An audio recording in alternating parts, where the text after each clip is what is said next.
বসো মা, বসো। ঘোমটাটা খুলতে বল। ঘোমটাটা খোলেন।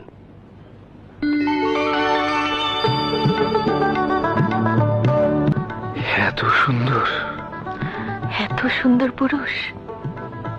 500 টাকা দিলাম গো জমেলা তোমার রূপ দেখিয়া, আরো 300 টাকা দিলাম মাথার কেশ দেখিয়া গো জমেলা, মাথার কেশ দেখিয়া।